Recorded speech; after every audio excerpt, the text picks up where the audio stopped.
On s'est installé en 99, on a repris l'exploitation familiale. Papa avait monté son exploitation en 70 avec des charolaises. Il trouvait que c'était trop dur avec les charolaises, c'est pour ça qu'il a pris des limousines. Je suis associée avec Delphine. C'est ma sœur Aurore et j'ai une sœur jumelle qui s'appelle Sybille. Donc on est 3 filles et on est 2 à avoir repris l'exploitation familiale en 1999. Je suis mariée, j'ai un petit garçon qui a 5 ans. Mon mari ne travaille pas sur l'exploitation. Mon ami, il est responsable de la caserne de Vierzon. J'ai un petit garçon qui a 20 mois. Sa plus grande passion, c'est d'aller voir les vaches, les Hadou, comme son petit cousin. Et je pense que la relève est assurée parce que... Ils veulent faire fermier tous les 2. Sortis de l'école, que ça soit au lycée ou au collège, à 5h30, c'était pas trop faire les devoirs qu'on avait envie toutes les 2. C'était plutôt aller voir les vaches ou monter sur les tracteurs. Voilà. C'était un peu plus passionnant que les leçons. On a rarement ramené un cartable à la maison. Rarement. Ou alors il était vide.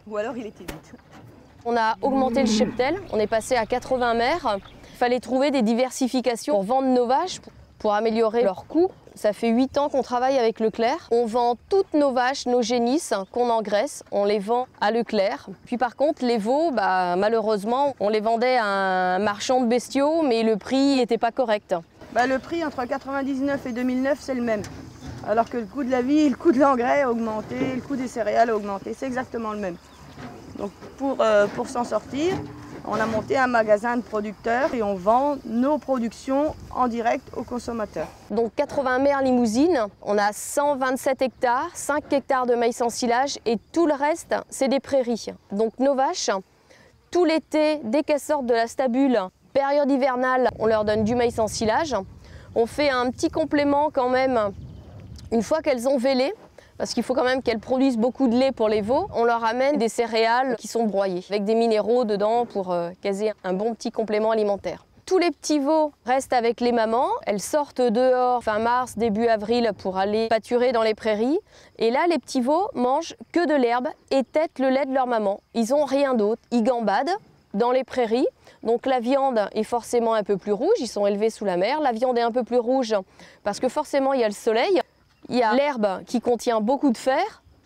Ils ont couru, donc les muscles grossissent et rougissent. C'est pour ça que vous trouvez du veau élevé sous la mer qui est rosé. Vous n'arriverez pas à trouver un veau de 8 mois qui est blanc. S'il a 8 mois et il est blanc, c'est parce qu'il n'a pas vu la lumière naturelle, il n'a pas bu le lait de sa mère, il a bu du lait artificiel.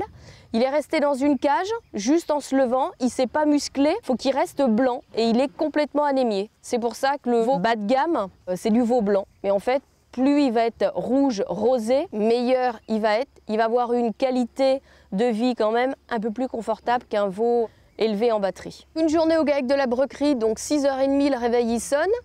7h, mon petit bout il part à la crèche. Après, je vais faire un tour des troupeaux dans les champs. À 9h, ma sœur Delphine arrive. Elle a déposé son fils à l'école, à Théier. Et puis à 9h, on boit un café ensemble, on regarde un peu les travaux qu'on va faire toute la journée. Le matin, on s'occupe plutôt des vaches.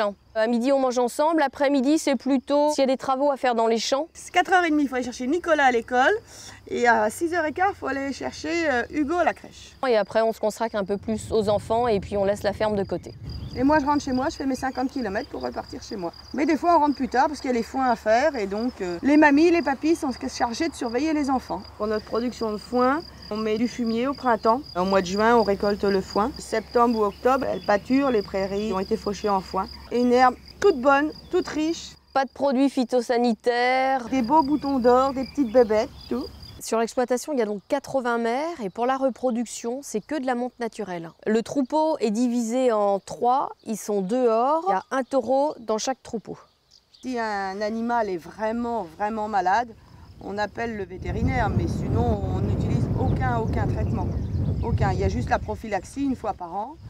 Et puis on l'appelle s'il faut faire une césarienne, un vélage difficile ou quelque chose. Mais généralement, le moins possible, le véto vient sur l'exploitation. Dès qu'on a des vaches bonnes à partir, on appelle le transporteur. Lui, il est aussi agriculteur, il fait partie de l'association de chez nous.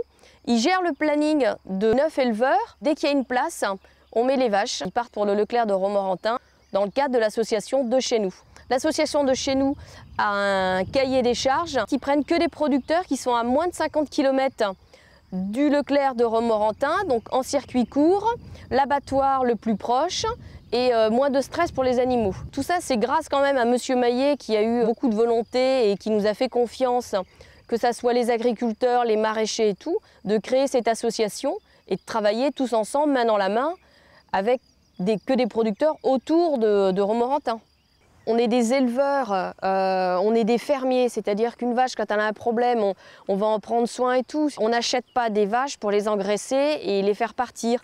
On élève les petits veaux, on aime bien prendre les 20 meilleures petites femelles, les voir grandir, les voir passer en 18 mois, 24 mois et de les voir après aller au taureau pour regarder les produits qui vont sortir. Ça, c'est Juliette. Juliette, c'est toute une histoire. Sa mère, c'est Marguerite et la mère de Marguerite, c'est Roussette.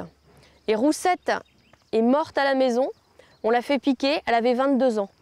Parce qu'elle était tellement gentille que voilà, c'était... puis on est un petit peu sentimental à la maison, on ne voulait pas faire partir Roussette à l'abattoir. Donc elle est morte à la maison, Marguerite va mourir à la maison aussi, ça c'est sûr. Puis bah, Juliette, on verra quand elle aura 20 ans. Je pense qu'elle mourra aussi à la maison.